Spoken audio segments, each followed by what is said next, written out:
Hello বন্ধুরা, আজ আমি তোমাদের কাছে নতুন একটা রেসিপি নিয়ে এসেছি। আজ আমি তৈরি করব পনির থেচা। পনির থেচা করতে দেখো আমার কী লাগছে তোমাদেরকে দেখিয়ে দিচ্ছি। এখানে দেখো পনিরকে এইভাবে আমি লম্বা লম্বা করে কেটে নিয়েছি।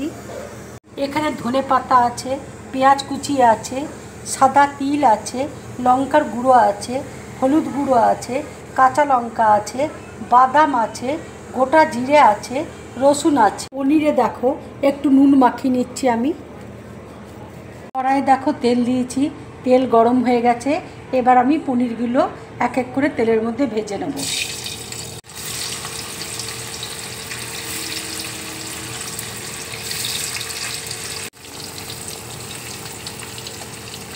পনিরটা দেখো ভাজা হয়ে গেছে।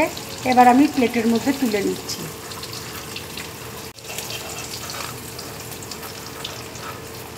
গ্যাসে দেখো ফ্রাই প্যান বসিয়ে দিয়েছি। এবার আমি গোটা জিরে দেখো দিয়ে দিচ্ছি, দেখো বাদাম দিয়ে দিচ্ছি,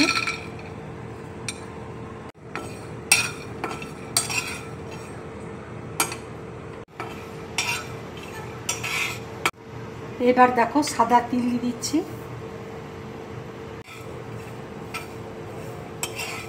এবার দেখো রসুন দিয়ে দিচ্ছি, এবার আমি কাঁচা লঙ্কা দিয়ে দিচ্ছি, দেখো অল্প করে নুন দিয়ে দিচ্ছি, অল্প করে দেখো তেল দিয়ে দিচ্ছি, এবার দেখো ধনে পাতা দিয়ে দিচ্ছি। এবার দেখো গ্যাসটা অফ করে দিচ্ছি। এটা আমি থেতো করে নেবো চুলে। ঠান্ডা দেখো হয়ে গেছে। এবার আমি এগুলো সব থেতো করে নিচ্ছি। এবার দেখো আমি সব একসাথে থেতো করে নিচ্ছি।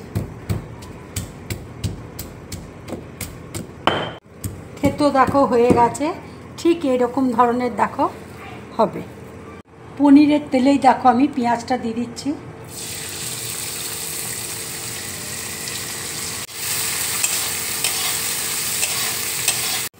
পেঁয়াজটা হালকা করে ভাজা হয়ে গেছে। এবার আমি হলুদ দিয়ে দিচ্ছি, অল্প করে দেখো লঙ্কার গুঁড়ো দিয়ে দিচ্ছি। থেচাতে দেখো নুন দেওয়া আছে, সেই জন্য আমি অল্প করে নুন দিয়ে দিচ্ছি। এবার দেখো থেচাটা আমি দিয়ে দিচ্ছি। এবার থেচাটা যে বেটেছিলাম সেই বাটা একটুখানি জল আমি দিয়ে দিচ্ছি। এবার দেখো অল্প করে লেবুর রস আমি দিয়ে দিচ্ছি, খেতে খুব ভালো হবে। এবার দেখো পনিরটা আমি দিয়ে দিচ্ছি।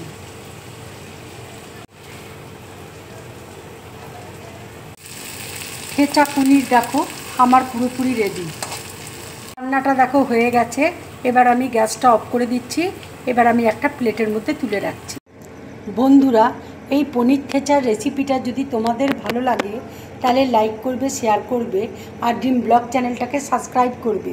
তোমরা বেশি করে কমেন্টস করবে, তাহলে আমার খুব ভালো লাগবে। নমস্কার।